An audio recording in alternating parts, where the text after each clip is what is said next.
Hello there, coffee lovers all around the world. My name is Kayo, and today we are gonna be exploding another coffee. I just want to introduce you to the Panama Finca Hartmann, roasted by El Kapitan Coffee Roasters. This is a natural processed coffee, and let's brew it. For those of you not familiar with exploded and compressed, what we do is we take 16 grams of coffee, we put it into our origami dripper, we add in 60 grams of water, and move it from cup to cup in an effort to split up the moments that the coffee is making contact with the water. What are the flavors that come out during that specific period of time in the brew process? Okay, our water is at 95 degrees. I'm gonna add in the coffee. On the nose, the ground coffee smells, it smells like berries, like dark colored berries. Oh, this has got me so excited. So 60 grams of water every 50 seconds, and let's go.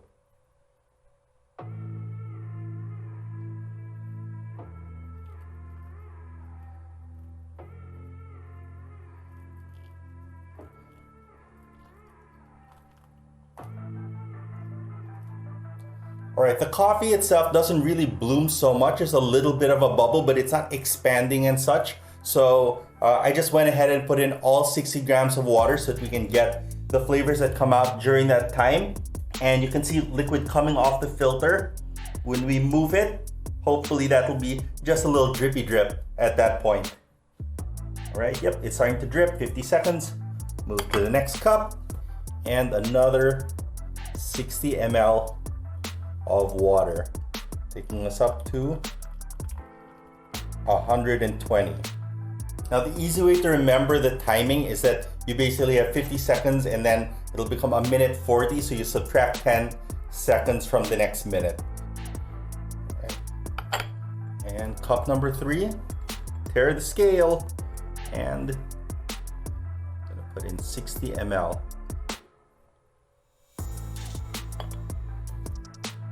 And the last water going up to 120 ml. So when this gets to 3 minutes and 20 seconds, I'm gonna move it over to our carafe over here just to cut the process. We can taste that later on if you really want to, but you really don't have to. 3 minutes, 20 seconds. All right, you can see over here in the first cup that it's a little bit more shallow, and that's a result of water getting absorbed by the coffee. The coffee will expand as water goes into it, and that's why you get a little bit just here in the front. And then as you move towards this end, you see that a lot more liquid has flown through the coffee and extracted. You can also see a difference in color from dark to light, moving from this cup number 1 to cup number 4. And it'll be interesting to see what the effect is on the flavor when we taste it, which is right now.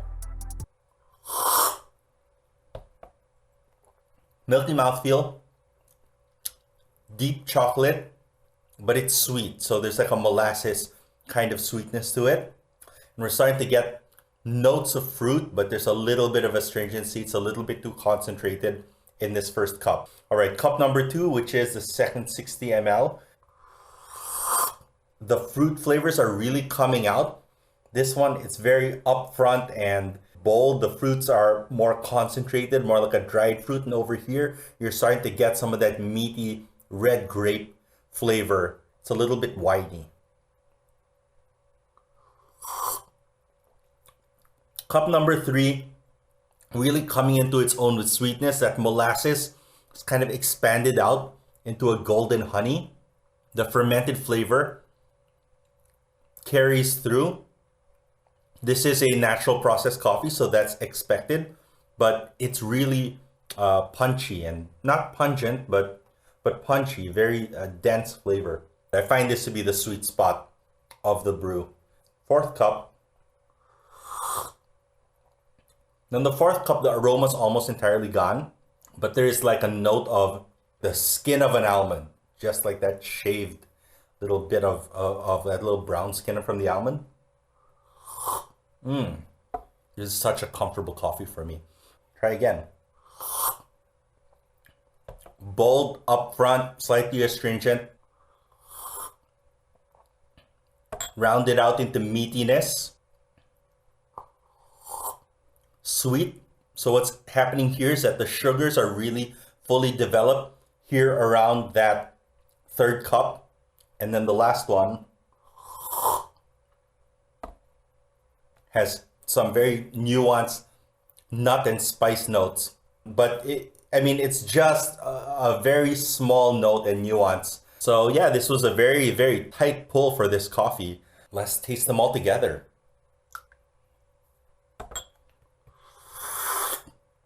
So here all together, that nut is right up front. In the front of the taste now, you have that kind of shaved almond flavor. And then it moves into a bold sweetness. You can't taste any of the astringency of the first cup. It's kind of covered by the honey like flavors of this third cup.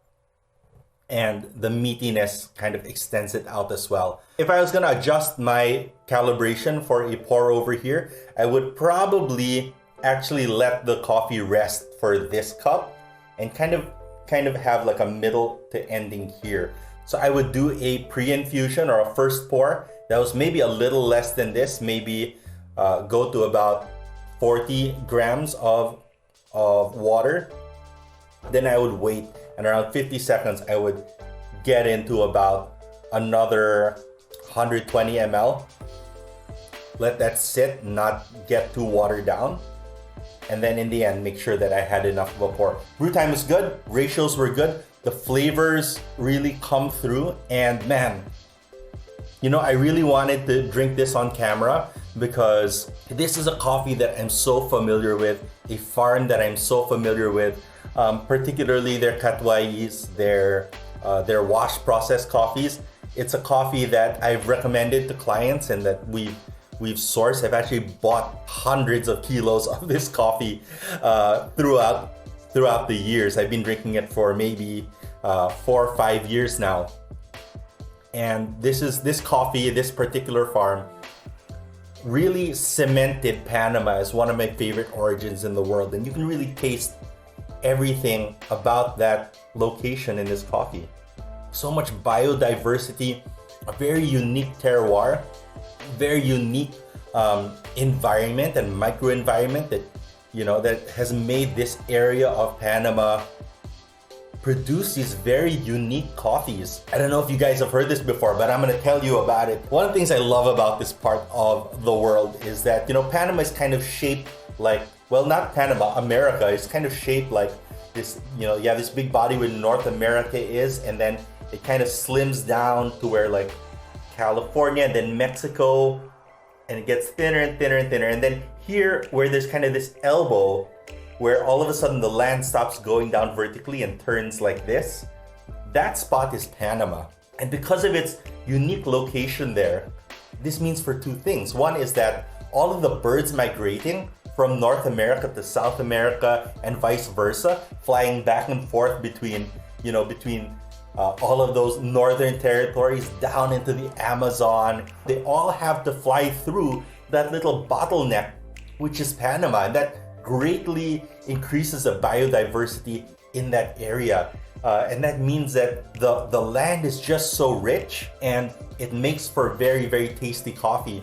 And the other thing that you have over there is that very, very similarly to the Philippines, actually, you have a very big body of water, which is the Pacific Ocean, which is in their case it's on their west, on our case it's on our east. And then on their east, they have the Caribbean Sea, and we have, the West Philippine Sea.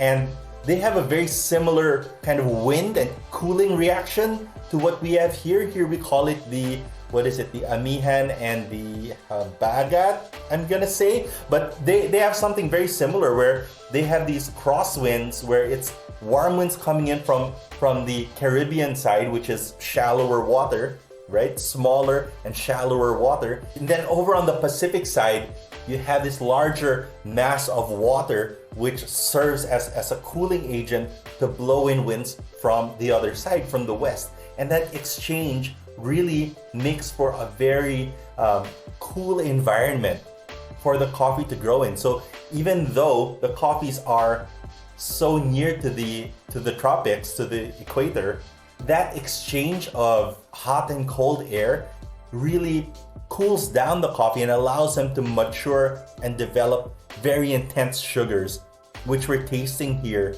not just as one kind of sugar. You have this molasses flavor, then you have this honey flavor, and then you have this dried fruit flavor, but you also have this meaty red grape flavor. When I first drank this coffee, this particular roast from El Capitan, it really brought me back to this place that I've never been to in person, but I knew the taste so well. I knew the terroir so well that even though this was a natural processed coffee versus the washed coffees that I'm used to or that I had had a lot of, I knew exactly where the coffee was from. The character really shines through in Panama's coffees, and I think that that's something really amazing that they've been able to do at Hartmann Estate, which is to preserve, a consistency over the years. Again, it's been half a decade. This is a coffee that I've bought a lot of myself, but I've also had roasted by a lot of people, in different cafes around the world. I've had this in different cafes in Hong Kong, in Vietnam. I've had it in Taiwan. And when I see it on the menu, I always make a point to order it because I want to know what it tastes like when they roast it.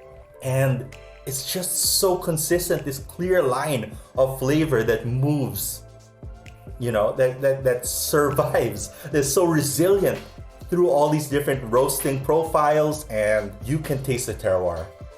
And the reason why this was such an eye-opening moment for me was because I've had so much anaerobic process in the last year, in the last half year especially, carbonic maceration, experimental process. And if you understand what's happening there, when you mature coffees, you ferment coffees in that method, what happens is that you're actually converting acids from one state to the next, right? So you're maturing an acid kind of down a line. And I find that having that very specific translation of the acid from one end of the spectrum to the other masks the terroir of a coffee. I'm not saying that it's a bad thing. I'm not saying that you're not tasting, kind of the truth of that coffee. What I'm saying is that when I have an anaerobic from one place, it's very hard to tell against an anaerobic from another place, because so much of what has made that coffee is being translated into a different flavor. And being able to taste this coffee is just so clear as day to me where it's from, really brought me back to what terroir is and what is the magic of coffee grown in a very specific place, and what that means to its flavor and what that means to us as consumers. What are we appreciating? And I want for all coffees, frankly, to have this transporting experience where you taste it and it just, oh, I know this flavor is kind of like this, to no, I know that this is from this farm on this mountain at this elevation, and I know why. Like that is identity in a cup. If I just stand on a little soapbox, I feel like the flavors that I am tasting in a lot of these new processes of coffee are stripping away or translating a lot of the nuance, the identity of those coffees. I might be wrong, but this is what my palate is telling me, and this is my experience. In the meantime, we've exploded this coffee. Now let's taste it compressed. Okay, so I stepped outside and we pulled this coffee on our decent espresso. Good amount of crema there on the coffee. Looks like a delicious shot. Give it a little stir. That spicy note is coming out again. A lot of chocolate. And let's taste it.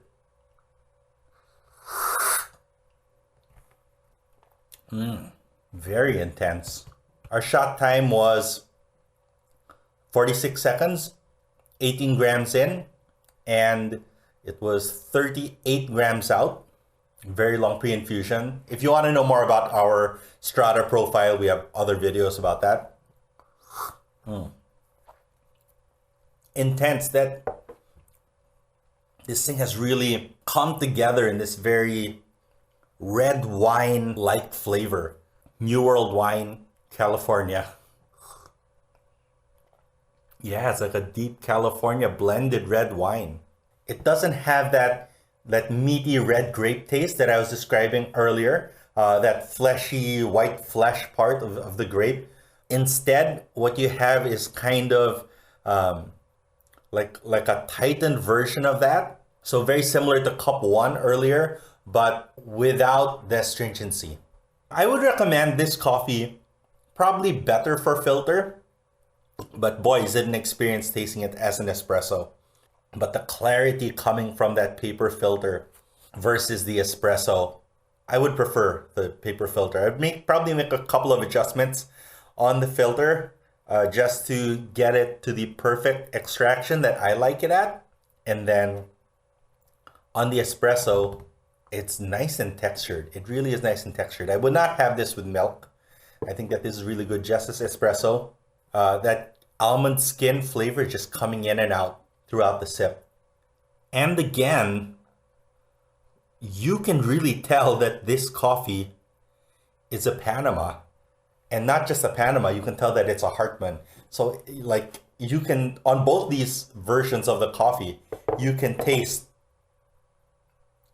coffee, specialty coffee, South Central America, Panama, Hartmann estate. Like it's that specific. In a time where you can't really go around the world, takes you all the way around the world. Have you any experience with Panama Hartmann estate? Am I wrong about experimental processes, anaerobic processes? I mean, it's not that I don't believe in them. I absolutely believe in them. I just wish that we could still taste the nuance and the terroir, the identity of those coffees. I'm still developing my own thoughts. All I know is that I would like to taste those things.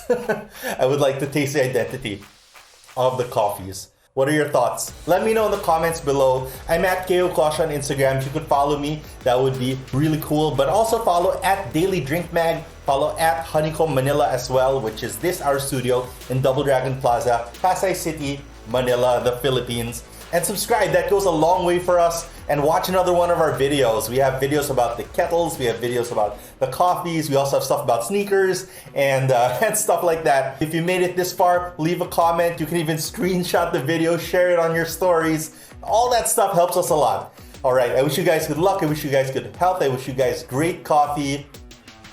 Peace.